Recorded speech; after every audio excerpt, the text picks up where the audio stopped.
네, 안녕하세요. 금일 나스닥 시황 보도록 하겠습니다.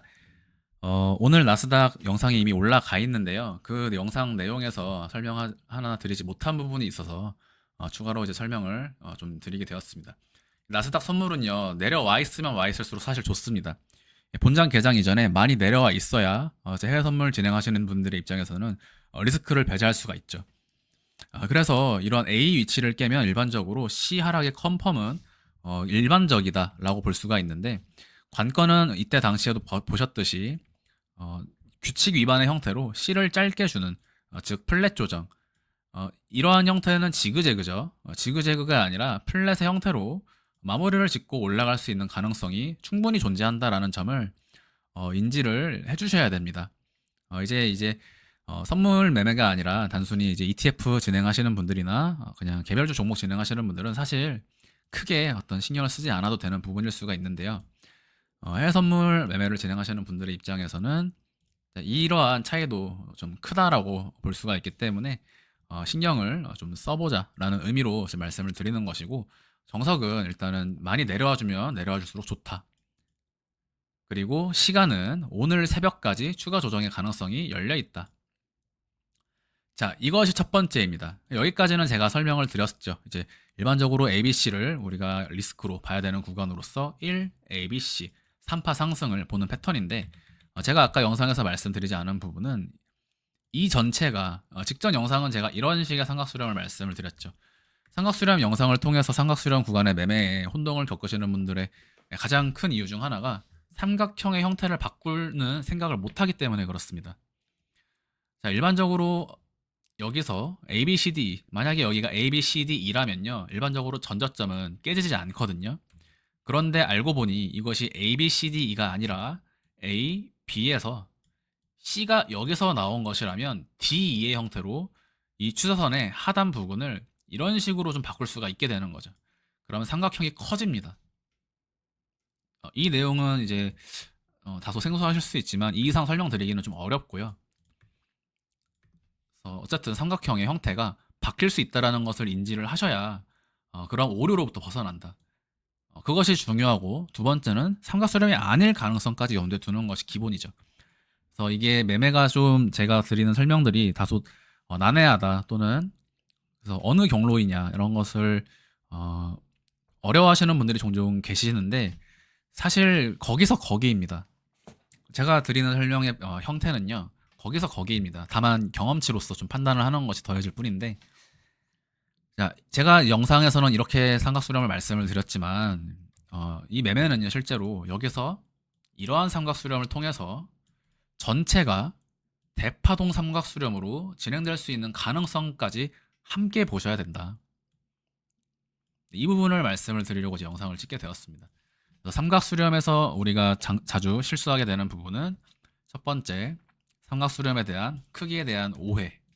자, 여기서 이런 삼각수렴일 줄 알 수 있었죠. 뭐 아니면 이렇게도 가능했고.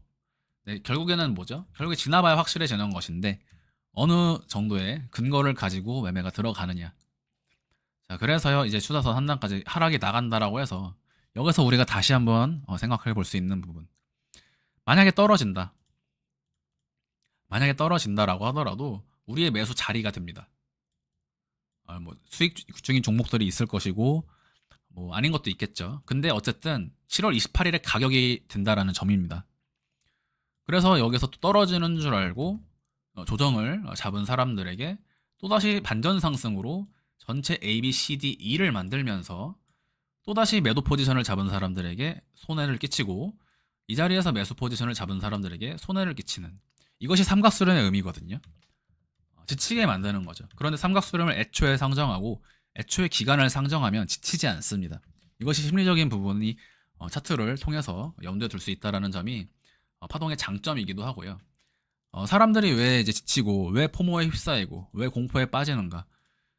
오늘 종목을 사면요, 하루 종일 그걸 쳐다보죠.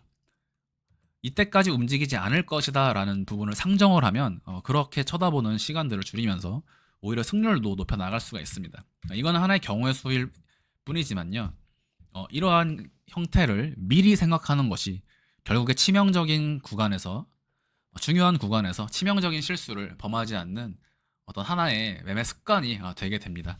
그래서 오늘은 이러한 삼각수렴의 형태를 아까 영상에서 말씀을 드리지 못했기 때문에 이제 말씀을 드리면서, 그래서 조정이 진행이 되는 강한 매도세가 연출이 된다면 쉽사리 잡는 것이 아니라 시간 텀을 충분히 두고 거의 내일 아침 정도에는 좀 하락이,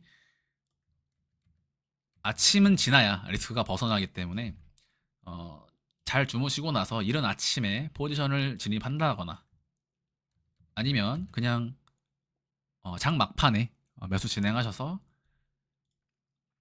수목금 이후로의 어떤 수익을 도모하자.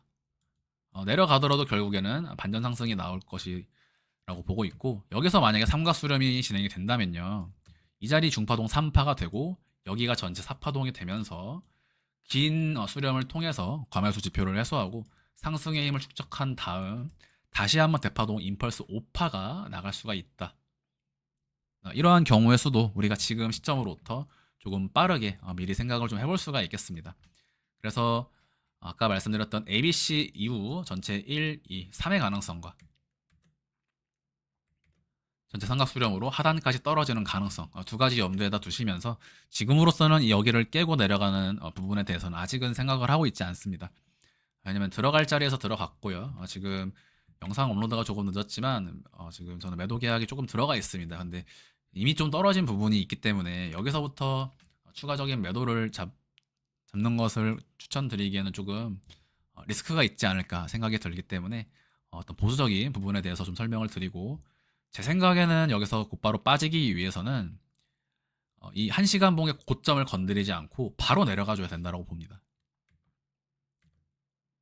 15826에서 15830 정도 되는 구간인데, 시간봉 고점을 깨지 않고 곧바로 하방 돌파가 나와줘야 전체 ABC 또는 전체 여기서부터 1, 2, 3, 4, 5 ABC 1, 2, 3, 4, 5 5, 3, 5 ABC로 반등 주고 한 번 더 떨어지는 형태까지 세부 카운팅 규칙을 이해하신다면 이 구간의 경로가 어떻게 흘러갈지도 유추를 해볼 수가 있겠죠.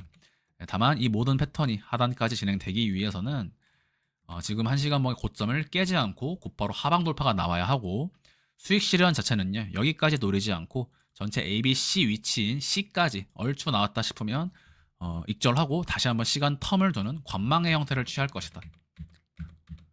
분봉상의 무빙을 봐야 됩니다. 지금 시점으로는. 그래서 전체 5파동이 나오는가 분봉상으로, 그리고 시간봉상으로 전체 반등파 이후에 반등 이후 되돌림이 나온 그 다음 세 번째 고점 돌파 컨펌의 형태가 진행이 되어주는가, 이 부분을 확인하고 진행을 할 생각입니다. 내일은 강의 영상을 꼭 올려드리도록 하고요. 네, 오늘 위치 다소 이제 경우의 수가 하나 더 추가돼서 헷갈리실 수 있지만 대단히 중요한 부분이라고 저는 생각을 합니다.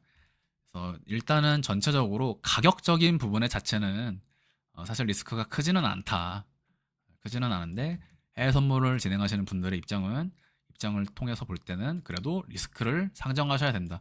쉽사리 매수도 위험하고요. 지금 저는 단기 매도로 지금 스위칭이 되어 있습니다.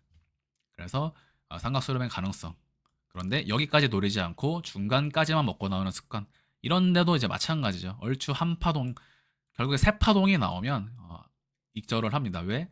이게 임펄스라면 여기까지 가지만 여기가 전체 ABC 반등 이후 저점갱신하는 변곡점이라면 리스크가 존재하기 때문에 올라간 이후에는 스탑로스를 높이는 방식으로 매매를 진행한다라고 말씀을 드렸었는데, 구간 구간마다 유의미한 어떤 분석의 접근 방식들이 있습니다.